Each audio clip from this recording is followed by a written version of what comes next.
Я приветствую вас, дорогие друзья, уважаемые гости и подписчики моего канала. Всем большое спасибо, что следите за новыми выпусками. Политтехнолог Михаил Павлев на связи. Михаил, приветствую вас. Да, добрый день, добрый день.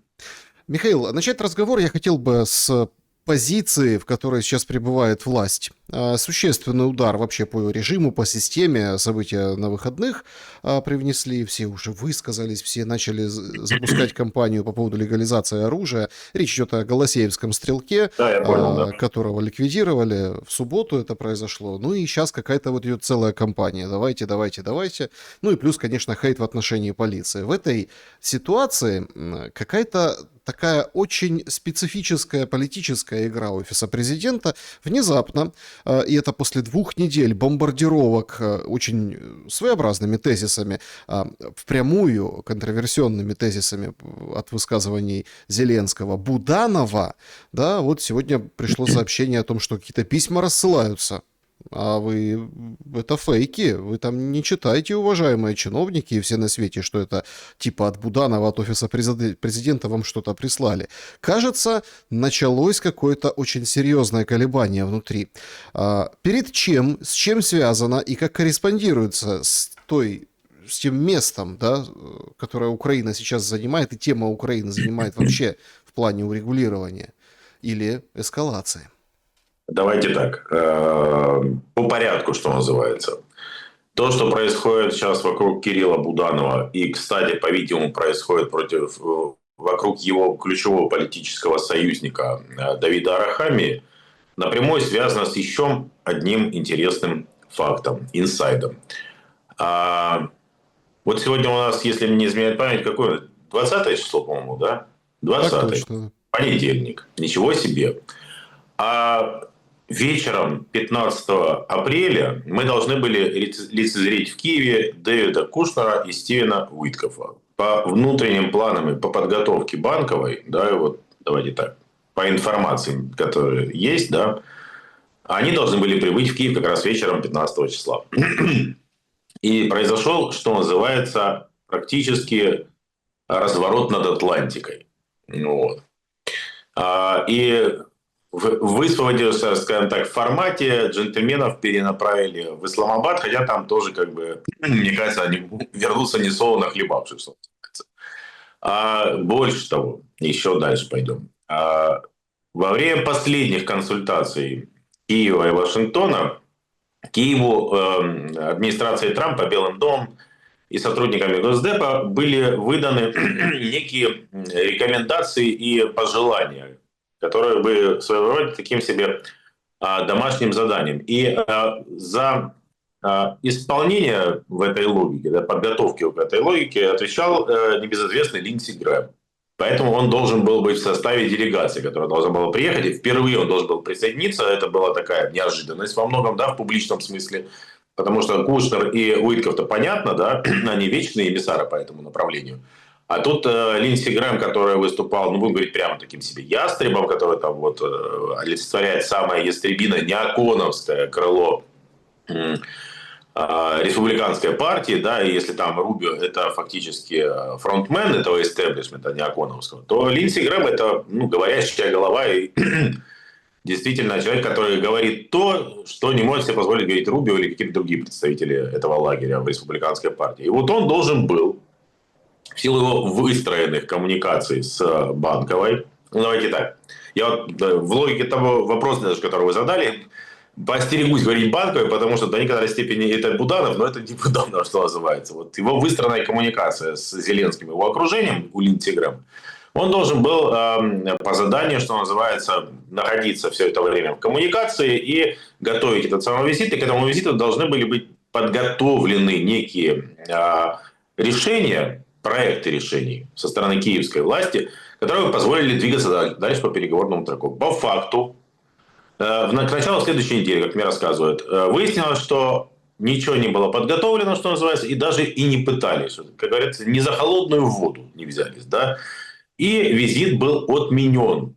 По факту он как бы перенесен, может быть, еще и состоится. Но по факту он не состоялся уже. И вот то, что мы слышим, а мне подтверждают сейчас информацию, что готовится отставка Буданова, как бы странно это ни звучало. Вот. И еще больше, что там, через много-много рукопожатий, скажем, вот так вот, доходит информация, что он в своем ближнем круге начал уже говорить, что все это уже как бы ненадолго, все это, все это временно, и как бы эта ситуация сейчас моя, Все это что? пребывание его на Банковой. Угу. Все это как бы заканчивается в некотором смысле. Что мне подтверждают? Он фактически изолирован от любого влияния на внутриполитический трек, изолирован. Любые там его попытки, скажем так, в глазах пребывающего в тени и смотрящего в щелочку штор на отряд Ермака выглядит дерзновенно, прямо скажем. И там страшная ревность. Ну и требует сейчас пробританское лобби и глобалистское лобби отставки Буданова. Конкретно требует этого Виктор Пинчук и Томаш Фиала. Это тоже такая себе глобалистская сладкая парочка. Они сейчас довольно близки к Зеленскому и требуют отставки Буданова. Но совсем не для того, чтобы заменить его на Федорова. Там у Федорова отдельное кино, там тоже готовится отставка, на самом деле, как ни странно, но чуть попозже. Вот, соответственно. Подождите, вы имеете в виду, что Буданова заменят на Федорова? Нет, как раз уже не просят заменить на Федорова, как это было в самом начале, когда он был вожделенным на этом посту, Федоров, да, вот сразу после отставки Ермака. Пинчук и Фиала хотели, чтобы это был Федоров. Ну, там еще целый набор персонажей. По факту сейчас уже не называют какую-то фамилию на замену, но отставку Буданова готовят. Но больше того, даже и Федорова, скорее всего, будет готовиться отставка, но позже, чем после Буданова, скажем так. Идем дальше. История, о которой сообщала «Украинская правда», о том, что какие-то следственные мероприятия произошли в отношении Давида Арахамии. Они, по-видимому, соответствуют действительности. Точнее, эта информация соответствует действительности. Еще пару месяцев назад представить это было совершенно невозможно, потому что на БУИСАП абсолютно были жестко, что называется, зафиксированы в рамках деятельности, полезная для посольства Соединенных Штатов и администрации Трампа. Да? Но с учетом того, что администрации Трампа сейчас совсем нет украинского трека, больше что их прямой куратор Кэш Патель сам стоит там сейчас в ФБР на выход, как говорят. Вот как бы эти джентльмены прекрасные во главе на БУСАП начали крутить головой и думают, это что же мы самые крайние, что ли? Чем мы будем сейчас лезть на рожон? Да, чем мы будем, вот, что называется, тут против ветра на Украине? И начали, как мне говорят, гораздо внимательнее и уважительнее реагировать на пожелания от того же Виктора Пинчука. Вот. И вот история, происходящая с Арахами, это тоже ровно самая та история. Больше того, говорят, что подобные сложности с антикоррупционными органами, а еще и с некоторыми другими, например, с ГБР, могут и у самого Буданова возникнуть со временем. Вот. То есть, по факту это выглядит, смотрите, отмена визита Кушнера и Уиткофа – это совершенно точная история.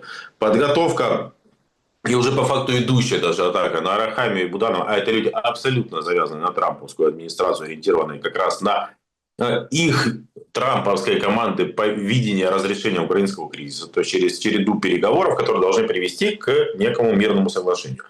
И это именно их западные медиа отдельные, еще там некоторое время назад упоминали в виде тех советников в окружении Зеленского, которые рекомендуют все-таки двигаться по мирному треку, и их сейчас фактически кого, если мы говорим про Арахамию, атакуют, да, и пытаются купировать, скажем так, его влияние. По Буданову готовится просто отставка, на самом деле.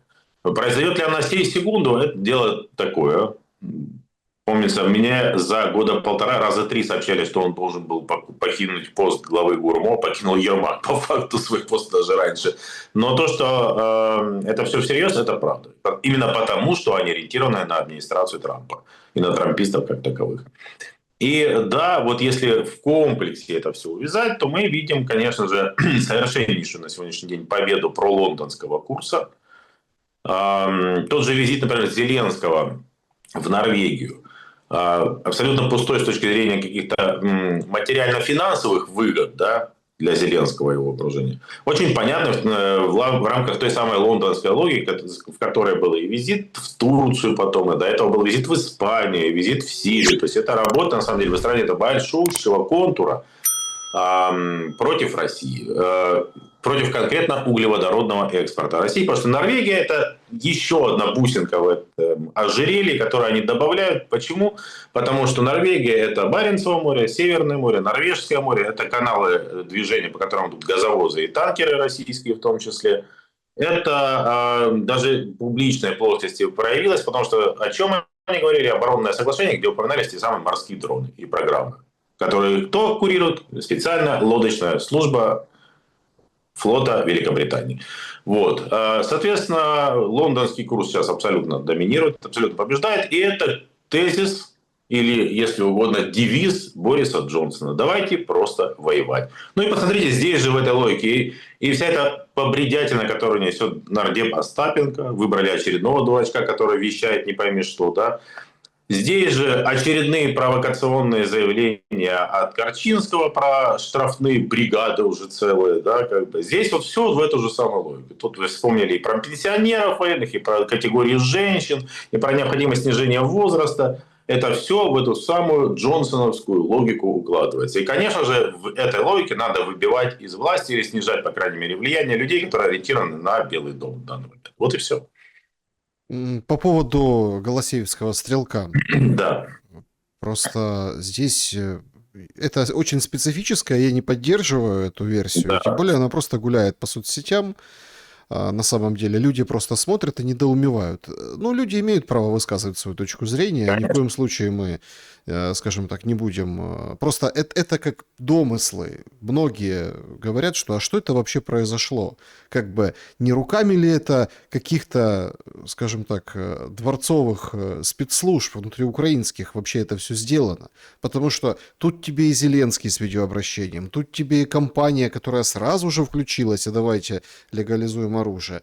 Тут тебе и ушел с главный, ну, департамента патрульной полиции Киева. Да, Жуков, да. То есть развернулся и ушел. То есть уголовные дела, и Генпрокуратура включилась. А по сути мы видели только, ну, на видео только вот один эпизод, когда там полицейские убежали.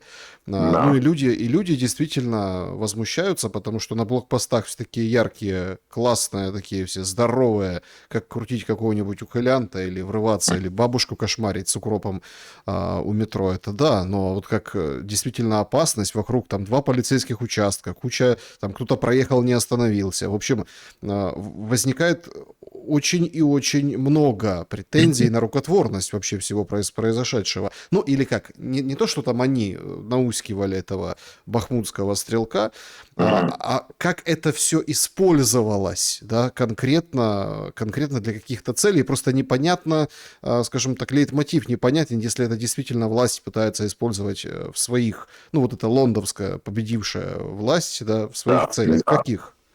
Слушайте, у меня было странное дежавю, когда я там, будучи занят своими делами, потом разом все на меня выплеснулось под вечер, все эти новости про Голосеевского, или там на Демеевке, это вроде было конкретно, да, что-то такое, стрелка. Знаете, какой дежавю, что я вспомнил? Давно минувшие дремучие дни, помните Мазурок и расстрел в караване?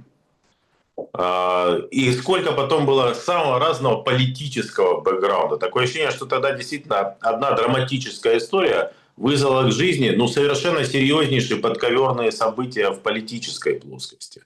И вот гипертрофированные, на самом деле, гипертрофированные круги по воде от этого события. Слушайте, это не первый идиот, да, были и подрывы, были, что только не было, на самом деле, с людьми, ну, скажем так, с протекшей головой, ну, вот как минимум.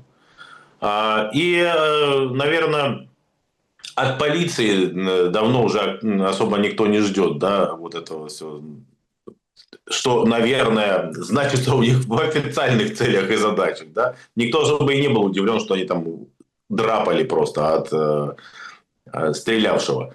Но то, что включились вот настолько объемно, и то, что неожиданно, на первый взгляд, появляется тема оружие, разрешение на оружие.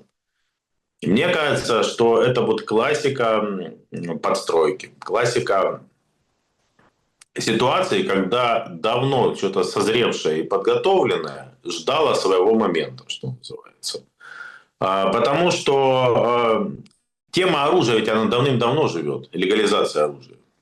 И сейчас по-видимому, для довольно широких кругов в руководстве, особенно там в силовых органах, логика, что проще легализовать оружие, как, ну, легализовать по факту существующую ситуацию, чем потом с ней иметь серьезные проблемы с изъятием, с противостоянием, с конфликтами с криминальными кланами, которые во многом это все контролируют. Чем вот как бы вот сейчас действительно подсуетиться и использовать ситуацию для того, чтобы легализовать. Вот мне очень на это похоже, да, как бы. Но там при этом какого-то терпилу стрелочника выбирают и говорят, что ты уходишь. Ты уходишь, потому что ну, это твои подчиненные были вперед. И здесь вот просто посмотрим. Если эта тема будет продолжать жить своей жизнью, то это точно история про то, что они просто воспользовались ситуацией. На 5-м году легализовывать оружие. Странное решение. Если они ждут где-нибудь через год остановку, им придется, как правоохранителям, столкнуться с гигантским количеством оружия на руках у людей. И закрыть просто на это глаза они не смогут, потому что 1XS, 2, 3 их начнут размазывать просто. Почему вы не решаете проблему? Когда-нибудь ведь это будет, когда будет остановка, огромное количество людей с посттравмом совсем находится в стране и огромное количество оружия на руках. Общество будет вопиить просто, решайте эту проблему. Им проще сейчас легализовать заранее. Понимаете? Ну, вот такая вот контроверсийная у меня история. Вот такой вот у меня взгляд на то, что это будет, может быть использовано. В любом другом случае, но еще более простое объяснение – это прикрытие информационного чего-то другого. Вот такой такая повышенная вовлеченность такого набора персонажей из самых верхних эшелонов власти, прикрытие чего-то другого. Но, с другой стороны, этого чего-то другого пока не видно-то, на самом деле. Прям такого, чтобы вызывало такие бурления. Ну, не знаю. Ну, хорошо. Вряд ли это станет достоянием прям общественности, чтобы вызвать бурление. То, что, например, Кабмин Свириденко, ну, то есть канцелярия фактически Свириденко сейчас рассылает по всем ведомостям такую себе энциклику, не публичную, для закрытого пользования, о том, что на второе полугодие все министерства должны подготовить план сокращения на 40-60% всех социальных расходов. Каждый по своему ведомству. Вот такая история. Это очень много, друзья. Это очень серьезно. Для социально-экономической ситуации в гражданском секторе это сильнейший удар. Но это есть. Но эта история будет совсем еще не сейчас. Вряд ли про это что-то такое. Да и не будет это в публичной плоскости ничего. А что-то с переговорным треком не вижу вообще ничего. Поэтому я склонен вот эту странную версию про легализацию оружия здесь видеть в фокусе внимания, скажем так. Михаил, Зеленский рассказывает о том, что готовится нападение из Беларуси. Лукашенко рассказывает о том, что готовится нападение, возможно, в том числе из Украины. Грозит и вплоть до применения ядерного оружия. Все обсуждают о том, что вот смотрите, дороги строят, арт-точки готовят белорусы, ПВО усиливают, взаимодействие с российской армией. Вот что-то такое назревает, вот что-то где-то вот как-то. Вместе с этим сегодня тоже такой мини-скандал. Военная корреспондентка одна написала, что, в общем, Сумам приготовиться, полуокружение Сум, командование выходит, разбивает вдрызг, говорит, нет, это неправда, 35 километров до Сум, на 3-4 километра как-то там зашли в 2 населенных пункта, ну, в общем, ничего не светит там россиянам, все готовы ко всему. Но еще полгода назад все видели, что окопы рылись за Сумами в 15 километрах. Правда, и качество окопов тоже это большой вопрос, потому что там Ярославский показывает, как возле Изюма они все просто по пояс в воде, эти окопы, выделили 2 миллиона на опорник, а этот опорник, ну, в общем, порно-опорник, понимаете, там невозможно ничего защищать. Как вы видите вот эту раскачку? Действительно ли нас ожидает на этой весенней летней кампании какой-то новый фронт? Сильно сомневаюсь. Для этого должны быть серьезные ресурсы для значительного, скажем так, расширения вовлеченности и увеличения линии боестолкновения. Сильно сомневаюсь. Что до белорусского кейса, это совершенно отдельная история. Принципиально отдельная история. Мы, кстати, даже упоминали с месяца полтора назад эту историю. Ну, во-первых, действительно, наши коллеги с вами выдвигали версию, что это попытки команды Зеленского дезавуировать в глазах Штатов, в первую очередь, Белоруссию, Минск и Лукашенко как посредников, да, с Россией. Выглядит мне такое объяснение достаточно натянутым, потому что там американцы не слепые, и этот канал работал даже в самые, скажем так, сложные времена байденовские. Ну, вот так сформулируем. В гораздо большей степени я верю в то, что в логике долгосрочного противостояния с Россией вот это самое конгломерат этот европейский во главе с Лондоном и, вероятно, Берлином, да, они рассматривают Белоруссию как что ли, следующую горячую следующую точку приложения прокси, скажем так, усилий для поддержания хотя бы в тлеющем формате конфликта с Россией, ограничения России и вот это весь набор как бы их целей и задач. Приходилось слышать о том, что определенные мероприятия проводили подготовительные силы специальных операций Украины на белорусской границе. Попытки интерпретировать сейчас какую-то возможную активность инженерную, военно-инженерную белорусскую на своей границе довольно планами подготовки агрессии довольно странная история, потому что при нынешних-то разведывательных возможностях любые перемещения и подготовки были видны. Да? Ничего это не регистрируется, а вот как подготовка к возможному отражению, да, любых провокаций, вполне возможно, что такие работы ведутся. Повторюсь, доходили слухи, определенные мероприятия, и интернациональный регион, который в структуре ГУРа, и силы специальных операций там проводили. Что, как, зачем, готовятся ли какие-то действительно гипотетические мероприятия против Беларуси или нет, дело второе. Но если уж на то пошло, то Польша проводит совершенно аналогичные упомянутым официальными украинскими лицами военно-инженерные мероприятия на той же самой польско-белорусской границе со своей стороны. Так что ничего удивительного в них нет. Но вот трактовка, мне кажется, более чем притянута за уши, что это какая-то подготовка какой-то агрессии. Что до других театров военных действий, для этого должны быть очень серьезные ресурсы и увеличение этих ресурсов. В первую очередь человеческие. Таких вот шагов, указывающих на формирование каких-то особых дополнительных резервов, не наблюдается ни с одной из сторон. Я не вижу какого-то радикального изменения ЛБС или расширения всего этого. Но я не военный эксперт, с другой стороны. Если мы попробуем спрогнозировать дальнейшее развитие событий, насколько сейчас какие-то моменты подвязаны под абсолютно патовую ситуацию американцев в Иране, или там в Исламабаде, как сейчас модно говорить?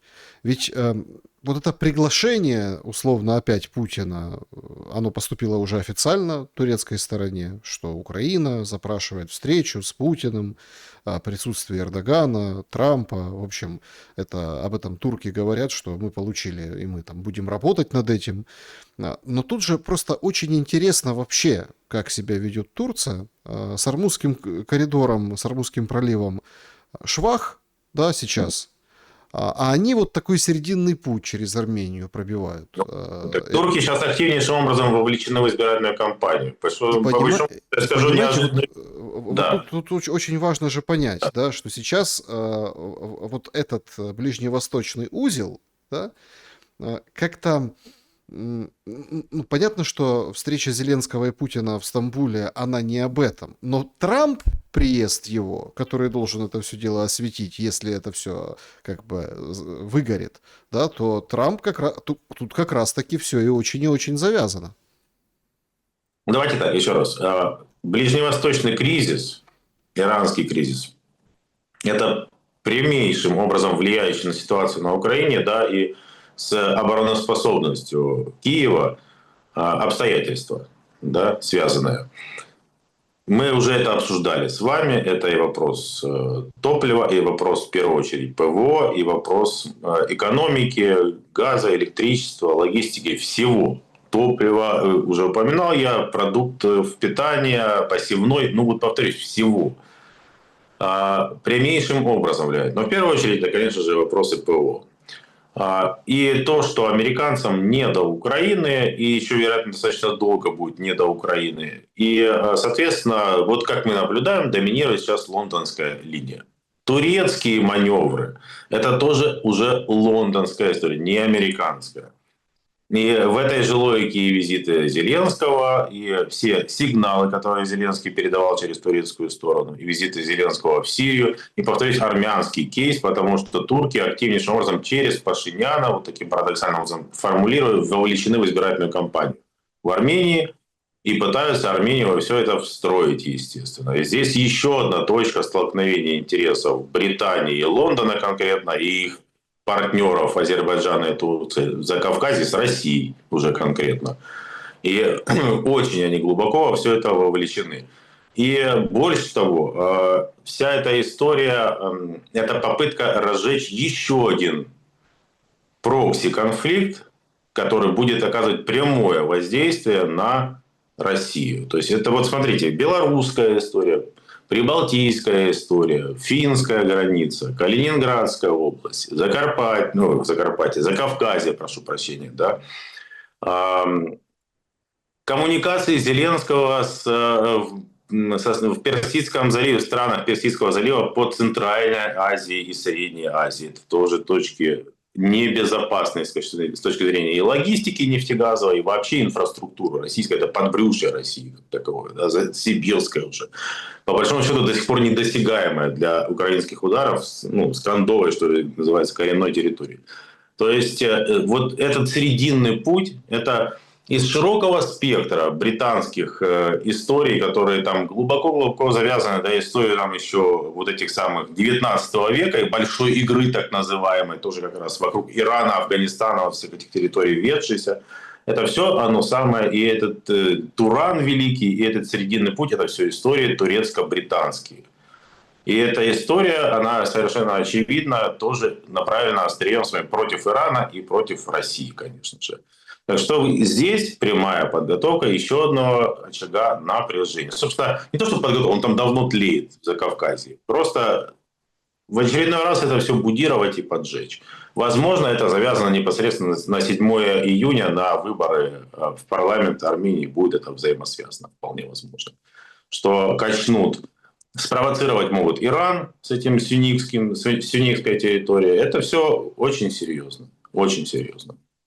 Вы согласны с тем, что пока не развяжется вот этот ближневосточный узел, встречи Трампа и Си Цзиньпина не будет?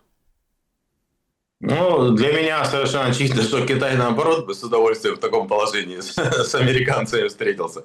Но надо быть совершенно не в суби, не при суби, да, чтобы дипломатия американская полезла в логово дракона в этом состоянии. Но это просто надо быть, извините, мы сами откроем, чтобы сейчас встречаться. Ну, с чем он поедет, Трамп? У него, как он любит говорить, нет хороших карт на руках. Он не поедет сейчас встречаться с Си Цзиньпином. Но, с другой стороны, слушайте, я за день до начала иранских событий говорил, что надо быть совсем, чтобы влезть в Иран. И я оказался прав, но они таки влезли. Надо быть, чтобы влезть сейчас на Кубу. Я уже сомневаюсь насчет них, если честно. Ну и куда ему сейчас, с чем уехать Си Цзиньпину? Ну, совершенно очевидно, что ни с чем.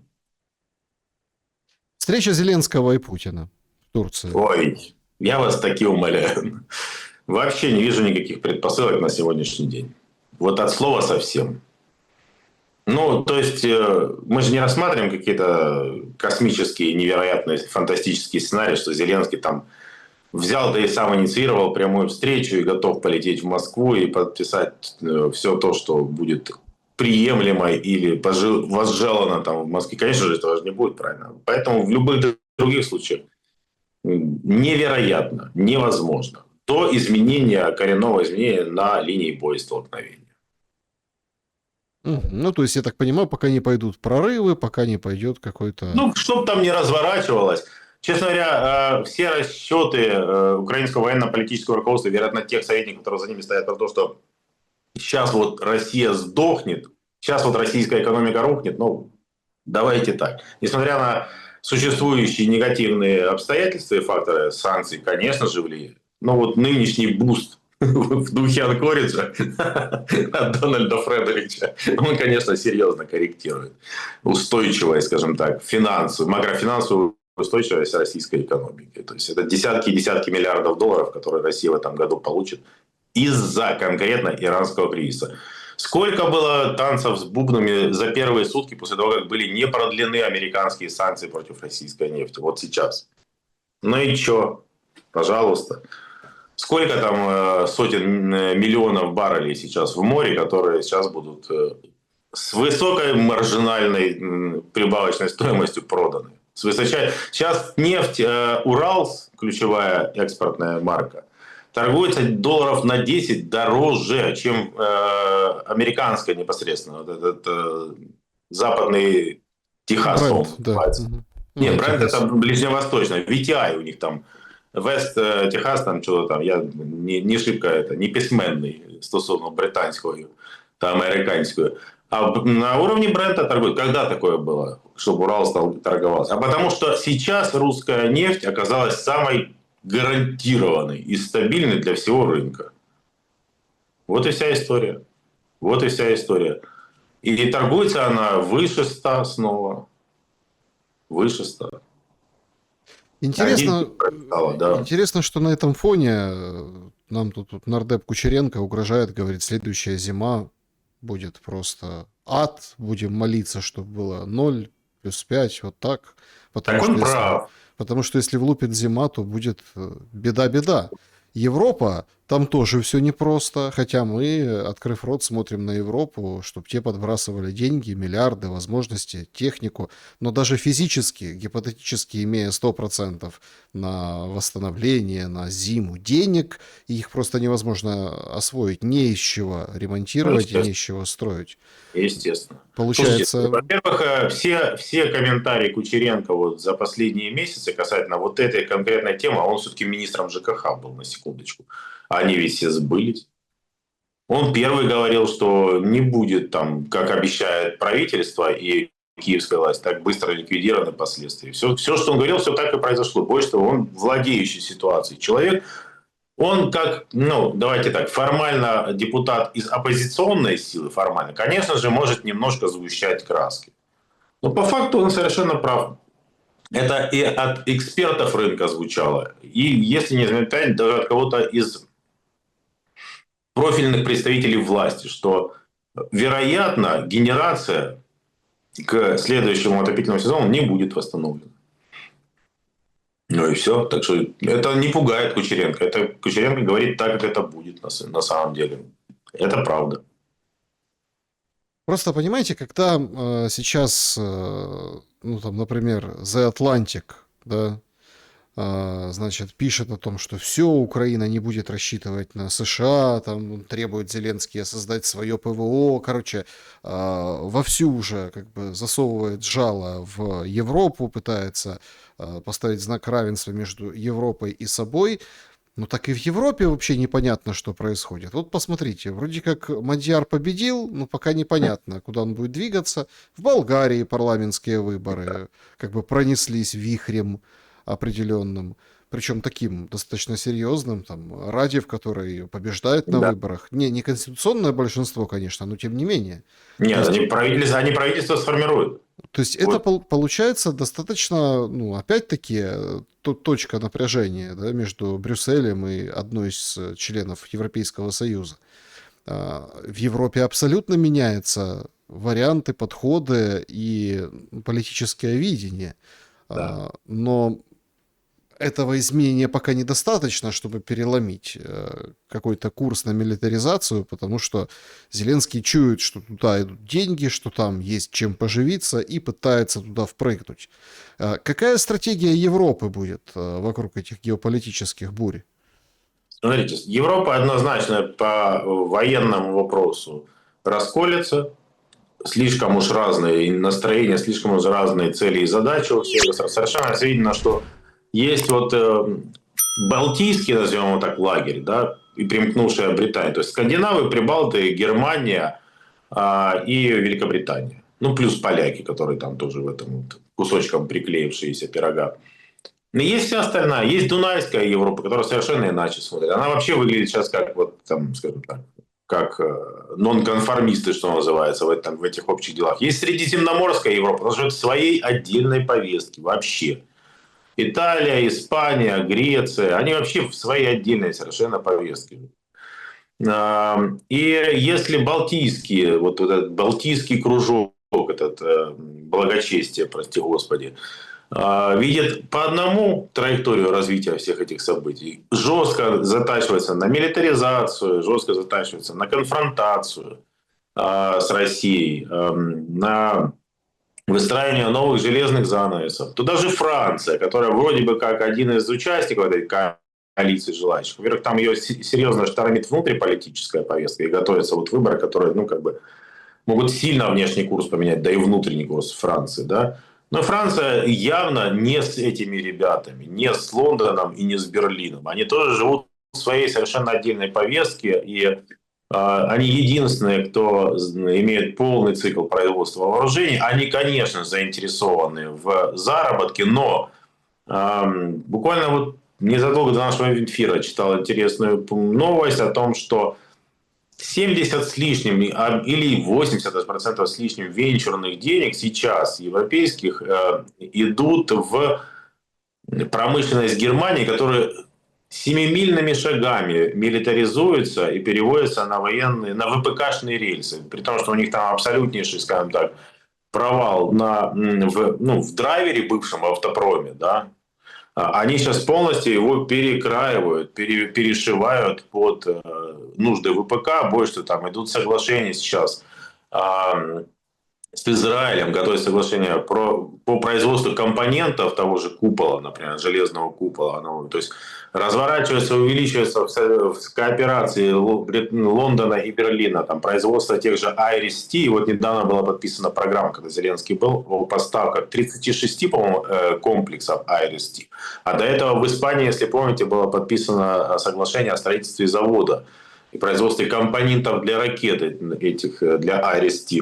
То есть здесь довольно понятная картина. Разрыв Европы в экономическом смысле, я считаю, и политическом, и в милитарном смысле, в военном смысле. Совершенно точно. С кем? Ну, понятно, что вот власть, любая украинская власть, которая останется в рамках, как говорят некоторые наши коллеги, консенсуса элитного 2014 года, да, после свержения Януковича, любая власть будет ориентироваться, конечно, на Балтийский блок. Любая. Соответственно, на Варшаву, соответственно, на прибалтийские страны. Очевидно, что на Берлин, как на драйвер экономический, самый сильный экономический центр из всех этих балтийского этого кружка, да. Ну и на Лондон, как политический их центр. Это теперь новая их политическая столица. Вот это не Брюссель, это вот Балтийский этот, форум, если угодно. Лондон у них заводилы. Ну, как-то так. Ну, смотрите, у Лондона же тоже не все так гладко и хорошо и распрекрасно. И все тоже это видят и понимают. Даже... Нет, у них все плохо. С деньгами у них все плохо, с армией. У них совсем все плохо, кроме как с разведсообществом все хорошо, intelligence. Все прекрасно с финансовыми рынками. То есть они ведь на самом деле, они создатели идеи транснациональных корпораций, Лондон. То есть они в финансовой страховой сфере мировой, они до сих пор там лидеры. Поэтому с капиталами они работать умеют, с информацией работать умеют, с диверсиями, терроризмом, разведкой они вообще лучшие в мире, наверное. Поэтому в этом смысле я считаю, вот ты говорил, что есть драйвер экономический, это Германия, то есть столб этого всего. А есть надстройка, вот такая голова, которая ворочает во все стороны и управляет этим делом. Вот в этом смысле. Так-то Лондон, это, ну, дохлая лошадь совершенно. Ни экономики, по большому счету, ни флота, ни армии, ничего вообще там нет. Ни промышленности никакой. Но им и не надо. Они переходят на модель, извините, теперь Европа для них будет а-ля Индия конца 19 века. Колония. Так в Европе нет ничего. Европа огромный рынок, и все-таки это технологии, и все-таки это германская промышленность, как бы там ни было. Ну вот германская промышленность сказала, теперь будем вместо автомобилей выпускать оружие. Они сами это придумали себе. Нет, это Лондон подсказал. Ну, я упрощаю, конечно же. Я упрощаю. Но что у нас было в начале года 25-го? Соглашение между Берлином и Лондоном мощнейшее, оборонное и сотрудничество. Это все в рамках этой логики. Война с Россией, получается, неизбежна. Ну, для них, да. А для России? Ну, конечно же, будут пытаться избежать этого, насколько возможно. Для этого и нужны коммуникации со Штатами. Для этого и нужны коммуникации со Штатами. Для этого и нужна, ну, там, прям союзническая траектория с Китаем. Ну, а эти уже, мы много раз говорили, этим некуда деваться. Они как бы на это затачиваются однозначно. Но при том, что Дунайская Европа, Балканская Европа, Средиземноморская Европа видала в гробу это все на самом деле.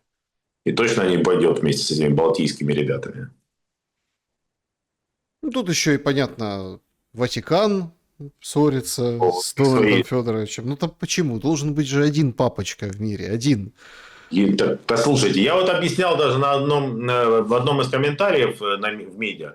Трамп, он человек, выросший в протестантской этике. В протестантской этике, особенно вот этой вот пуританской этике, то есть тех ребят, которые из Британии в свое время переселялись в будущие штаты, для них лидер общины, он же и пресвитер, он же и как бы лидер и в церковном смысле. И Трамп именно так себя и видит. То есть я нифига себе, раз я лидер мира, а он себя видит лидером мира, значит я и в конфессиональном смысле лидер.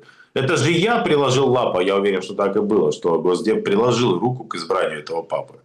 То есть, и поэтому он считает себя абсолютно вправе все это формулировать и заявлять. Абсолютно. А у Ватикана, у него своя история. Там папа американец, это хорошо, но Ватикан это машина.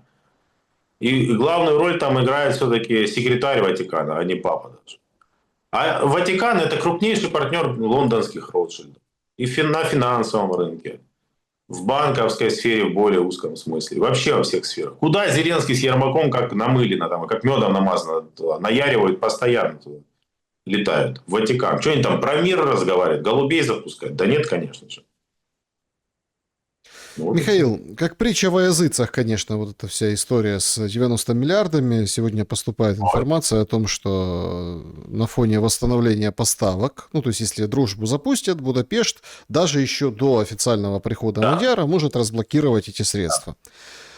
И насколько я понимаю, что вопрос, ну, по крайней мере, почти решен. Да. Но вопрос, есть ли эти 90 миллиардов? Нету. Денег нет. Ну, вы же знаете дальше продолжение, да? Во-первых, уже есть вполне официальная позиция, что раньше, чем вторая половина 2026 года, никаких денег от раньше в принципе ждать не приходится. То есть раньше июля вообще никаких денег не будет в рамках этой программы. Во-вторых, денег действительно у европейцев нет. У европейцев сейчас серьезные проблемы. Разворачивается иранский кризис, который уже прямым образом влияет на все, на экономику. Это еще не мировой финансовый кризис и не мировой экономический кризис. Но уже кое-где он маячит, там проглядывается. Если это продолжится, а оно продолжается уже. Ну, слушайте, уже 2 месяца продолжается. И пока конца края не видно. Соответственно, это ведь коллективная ответственность каждой из стран Европейского Союза, ну, кроме троицы, которая при подписании документа тогда отказалась в декабре. Да, это Венгрия, Чехия, Словакия. Участвовать финансово. То есть они подписали документы, но особое мнение было, отметка, что они не выделяют. Ну а остальные-то где их деньги эти возьмут? Ну ладно, немцы наскребут. Ну ладно, прибалтийцы в очередной раз там выделят по $10. Ну ладно, там скандинавы что-то выделят. Остальные где деньги возьмут? Вот остальные где деньги возьмут? Италия где возьмет? Испания. То есть глубоко кризисные экономики европейские. Где они возьмут на это деньги? Поэтому и появляется энциклика от Свириденко подготовить сокращение на 40-60% расходов социальной сферы. Потому что на военную сферу наколядуют что-то. Смотрите, ну 638 миллионов сегодня выделяют на телемарафон. Конкретно. Вы, пожалуйста, не путайте. Вот телемарафон это святое. Не путайте, пожалуйста, пенсии, не путайте, пожалуйста, там регрессные выплаты с телемарафоном. Вы что, у Вовы решили забрать деньги его личные практически? Это же про него там. Ну, как можно сравнивать такие вещи? Вы, как я не знаю, как не украинский вот это журналист. Прям, телемарафон. Как ломается система тогда в таком случае украинская? Что вы имеете в виду? Режим власти Зеленского. Смотрите, серьезный удар с этим голосеевским стрелком, я согласен, используют под легализацию оружия, под все. И все пропиарились. Вот смотрите, вот там такие все в бронежилетах стоят, на фоне супермаркета, да, это же кадры такие, очень-очень картинные. Зеленский в обращении, все, там сейчас начнется. Эксперты повылазили, каждый там хватает свою какую-то выгоду, там медийные заявления всякие сумасбродные. А давайте возраст понижать мобилизационный. Понимаете, думайте, давайте понизим мобилизационный возраст, но человек, который до 21, но он в 21 может только добровольно пойти на ноль. Угу. Ты как-то так... Подожди, то есть тебя хватают, он вообще не хочет идти, там 21 год человек, но тебя берут, мобилизуют, ну а на ноль ты можешь решать, идти или не идти. Это зная то, как там сегодня, ну, там, во-первых, все под обстрелами. Во-вторых, простите, пожалуйста, ну вот когда даже влетает во флеша, он сегодня тоже Да, странное сообщение. Ну, как бы... Внутряки 100%. То есть как прилет ракеты по хозяину Небулуна, Водотурска. прилетел дрон в стену, мой дом, я еле уцелел, он там с какими-то трубками капельницы с перемотанной головой говорит, что вот россияне хотели меня убить, а вот номер карточки, если кто-то хочет помочь. Понимаете, а как помочь? Тут Нет, ну, может, машину надо обновить там человеку. Ну, что вы опять, я не знаю. Нет, ну какая-то странная вот эта вот история. Причем как бы непонятно, есть подтверждение, ну пока не видели, может оно и действительно есть, что вот он там живет, и вот туда прилетело, и вот этот Да даже последствия. если что-то прилетело, что-то где-то рядом упало. Ну, вот это вот, знаете, как в том городке. Пишу вам мама из горящего танка. Ну, блин, ну это же оно самое. Или как помните, покушение на Шефира. Так никем и не показано. Хотели бы убить, убили бы, послушайте. Я еще раз говорю, вот история с Водотурским, старшим, с Небулоном. Конкретно в постель ракета прилетела, на секундочку. Потом бизнес очень оказался в очень правильных руках, очень быстро, на самом деле. А здесь, слушайте, давайте тоже не фантазировать. Если кто-то кого-то хотел убить, обычно убивают. Поэтому либо действительно что-то упало рядышком, либо вообще какие-то внутряки. Вот и все. Вот я бы не Так как заморачивался. ломать эту систему? Ну вот смотрите, у них что-то происходит, они, срочно сбор, давайте. Это гидра, ее нельзя сломать. Пока, я повторюсь, существует консенсус 2014 года, кто бы там... Единственное, что я всегда говорю, что любой человек после Зеленского будет принципиально договороспособнее по части мира, потому что это просто его интерес коренной. Финансовый, личный, шкурный интерес. Это у Зеленского все заточено на продолжение войны, потому что это для него сохранение власти, жизни, финансов, всего. Ну, еще есть определенный конгломерат людей, которые просто, для которых это бизнес. Это большая группа людей. Есть просто другая часть людей из политики, которые заточены на мир, ну, потому что мир – это их шкурный интерес. И в политическом, и в финансовом, и в любом другом смысле. И в жизни, да. И безопасность криминальная. Это небольшое счастье сидящим на шее Зеленским, которому почти любые действия против тебя будут списаны на войну там, или там, на российское влияние. Тебя обвинят, что ты российский агент, и привет. С тобой делай, что хочешь, называется. Вот. Поэтому они все, конечно же, вот все остальные, это как бы партия мира. Но есть консенсус 2014 года. В целом-то система это не поменяется. Это те же самые люди с теми же устремлениями, с тем же, ну, как бы, с теми же темами, которые они эксплуатируют для поддержания собственной власти, я вот так скажу. Вот и все. Оправдывают собственные действия вот теми же, скажем так, нарративами. Конечно же, телемарафон не будет только дополнительно разгонять. Потому что это те самые нарративы, которые оправдывают все то, что они творят. И будет это Зеленский, будет это Буданов, будет это Порошенко, Тимошенко, Разумков или кто бы там ни было еще. Это все консенсус 2014 года. Хорошо, как тогда Россия закончит войну? Ну вот если, смотрите... Есть фундаментально два пути. Но всегда это переговоры. Всегда переговоры, просто в разных условиях. Россия нынче, вне всякого сомнения, готова продолжать военные действия в полном объеме, как она их и продолжает. Это известная присказка, что пока толстый похудеет, худой сдохнет. Это именно то, что нужно сейчас помнить каждому человеку в украинском политическом сословии. И это Кирилл Буданов может рассказывать, что Россия воюет за свои, а мы, мол, воюем за чужие. Нет, это не так выглядит на самом деле. Это не так выглядит. Если бы Россия была изолирована в экономическом и политическом смысле, это бы так выглядело. Она просто сжигала свои резервы. По факту она вовлечена в мировую экономику, она тесно взаимодействует со всем миром, зарабатывает, промышленность. Пусть не цветет буйным цветом из-за того, что есть санкции, но и не падает. Не падает. Рост небольшой последние годы.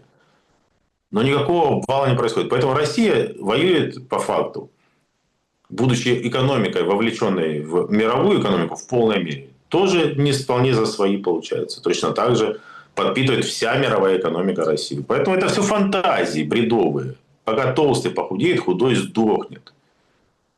Вот и все. И это должны помнить все верхушки киевской власти.